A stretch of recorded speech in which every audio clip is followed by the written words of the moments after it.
Bom dia, pessoal do sétimo ano, continuando aqui nossos estudos a respeito de calor e temperatura. No capítulo 1 do livro de vocês, na parte 3, fala sobre trocas de calor. A gente já viu anteriormente que o calor nada mais é do que a transferência de energia de um corpo para o outro.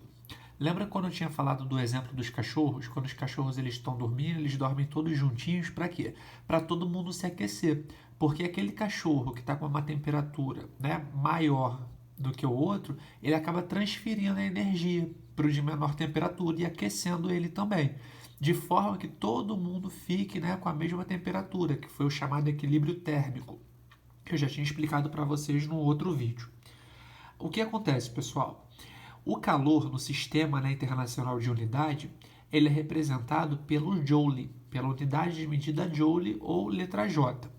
Mas existem outras unidades também que são muito usadas, para poder a gente medir o calor, representar o calor.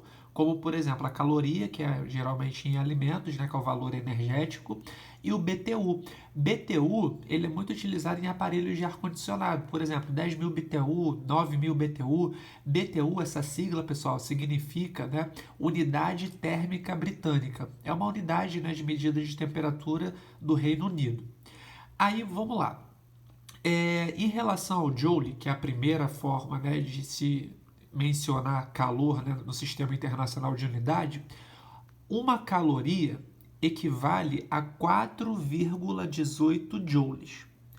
E um BTU equivale a 1.055 joules, ou se não, 252 calorias. Guardem essa informação, Essa informação aqui, olha, que está na apostila de vocês. Uma caloria vale exatamente 4,18 joule e um BTU equivale a 1.055 joule ou 255 calorias. Guardem essa informação. Aí vamos lá. Olha o que está escrito aqui. As trocas de calor elas podem produzir dois efeitos distintos nos corpos que estão envolvidos. Pode produzir alteração no estado de agitação de partículas. Lembra que eu ensinei para vocês que quanto mais as partículas se agitam, maior é a temperatura.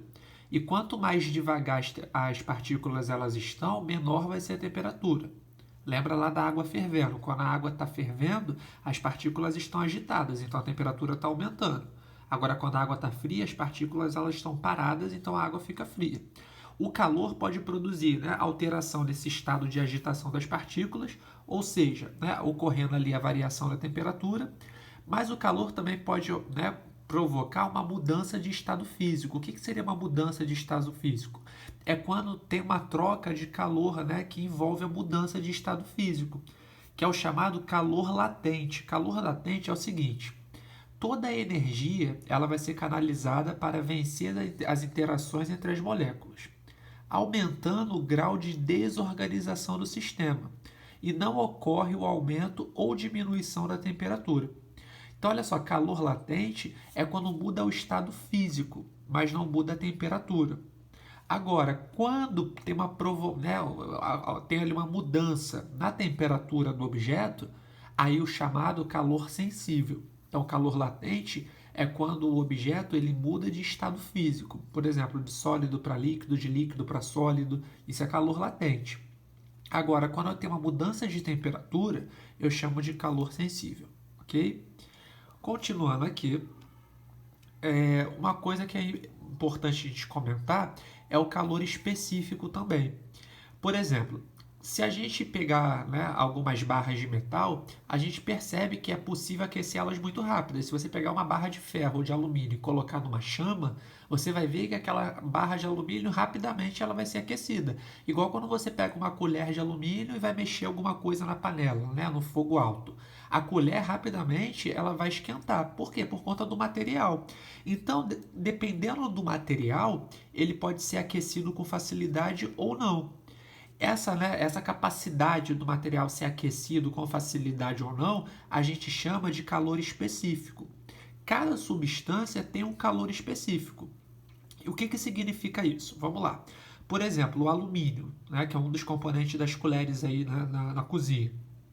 O alumínio, pessoal, ele tem um calor específico de 0,22 calorias. Isso significa o quê? Que para eu aquecer o alumínio 1 grau, eu preciso esquentar 0,22 ali de energia. Se eu quiser aquecer 2 graus, é o dobro disso daqui. E 3 graus é o triplo disso daqui. Esse é o calor específico do alumínio. Ou seja, cada substância possui um calor específico para que se aqueça 1 grau Celsius. Ok? Então, essa parte aqui é a explicação sobre trocas de calor. Aí aqui na apostila, né, tem um exercício falando sobre o que aconteceria com a temperatura do nosso corpo, né, que se em vez de água a substância presente em maior quantidade fosse o álcool. O que aconteceria? Lembra da explicação que eu falei dos termômetros, né, que o álcool ele é medido para, né, é usado para medir temperaturas muito baixas, né, abaixo de zero.